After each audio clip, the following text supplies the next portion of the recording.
क्या आपने कभी महसूस किया है कि जैसे-जैसे उम्र बढ़ती है, आपके शरीर से एक अजीब-सी गंध आने लगती है, जो पहले नहीं थी? एक तरह की बासी-सी महक, जिसके कारण कभी-कभी परिवार के सदस्य या पोते-पोतियां भी धीरे से दूर हटने लगते हैं। इसे अक्सर बुढ़ापे की गंध कहा जाता है। और भारत में किए गए अध्ययनों के अनुसार लगभग 85% बुजुर्ग लोग जो 60 वर्ष से ऊपर हैं, इसका अनुभव करते हैं। जब उम्र 75 या 80 के पार हो जाती है तो ये और भी अधिक स्पष्ट हो जाती है। लेकिन सच्चाई ये है कि ये गंध कोई अनिवार्य चीज नहीं है। ये उम्र का ऐसा हिस्सा नहीं है जिसे आपको स्वीकार करना ही पड़े। वास्तव में इसे पूरी तरह रोका जा सकता है और कई मामलों में उल्टा भी किया जा सकता है। और इसका हल महंगे इत्र या डिओड्रेंट नहीं है। समाधान उतना ही सरल है, बस शरीर के कुछ अनदेखे हिस्सों को ठीक से साफ करना। आज का वीडियो इसी विषय पर है, क्योंकि इन छिपे हुए हिस्सों की सफाई करने से न सिर्फ गंध दूर होती है, बल्कि आपकी गरिमा, आत्मविश्वास और परिवार से मिलने वाला प्यार भी वापस आता है। अगर आप 70, 80 या यहाँ तक कि 90 साल के हैं, तो मैं आपसे आग्रह करता हूँ, इस वीडियो को अंत तक जरूर देखें। यह आपके जीवन का तरीका सचमुच बदल सकता है। मैं हूं डॉक्टर प्रकाश मेहता और पिछले 30 सालों से मैं दिल्ली, वाराणसी और यहाँ तक कि ग्रामीण केरल के बुजुर्ग मरीजों के साथ काम कर रहा हूं।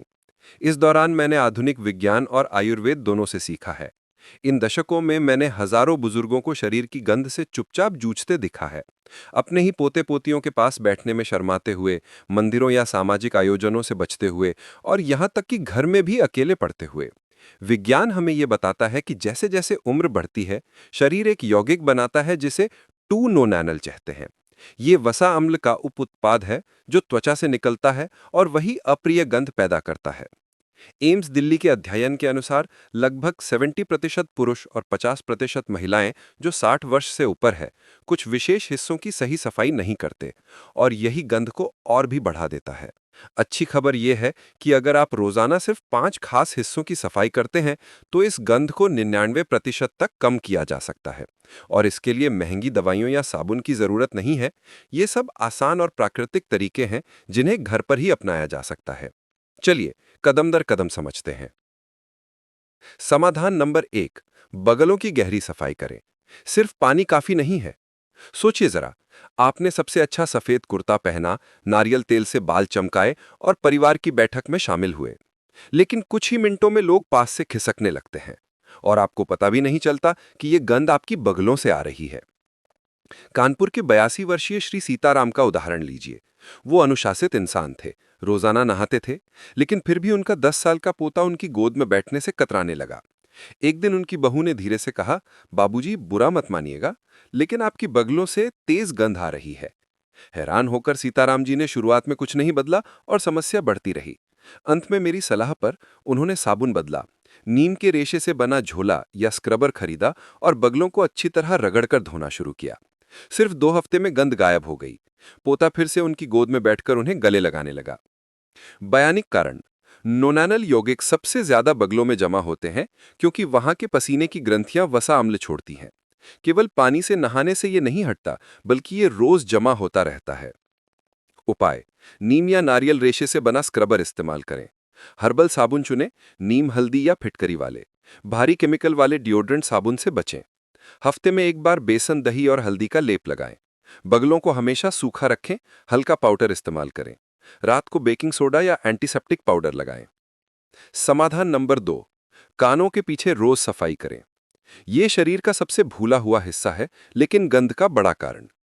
जयपुर की 85 वर्षीय दादी माँ लक्ष्मी का उदाहरण लें। वो बहुत साफ सुथरी थीं, रोज नहाती थीं, साड़ी प्रेस करती थीं, बाल जूड़े में बांधती थीं।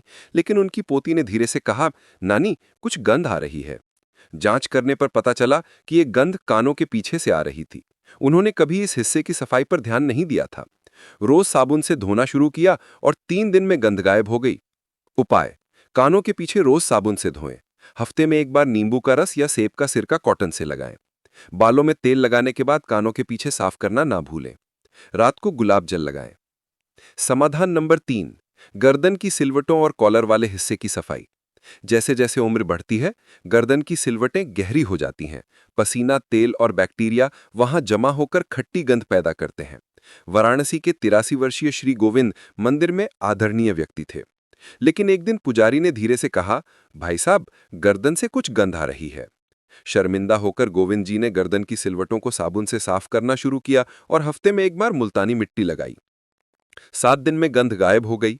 उपाय: रोज गर्दन को साबुन से रगड़ें। नहाने के बाद गर्दन पर तेल न लगाएं।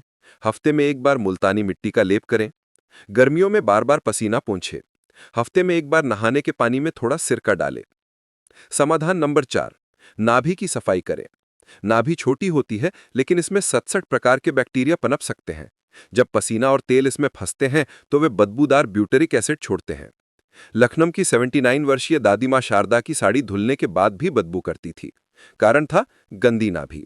उन्होंने रोज गुनगुने पानी में डूबी कॉटन से सफाई शुरू की और कुछ ही दिनों में गंद गायब हो गई। उपाय: रोज नाभि को गुनगुने पानी, गुलाब जल या फिटकरी के पानी से साफ करें। जिद्दी मैल हो तो पहले नारियल तेल लगाएं, फिर पोंछें। सीधे साबुन का उपयोग ना करें, हमेशा सूखा रखें।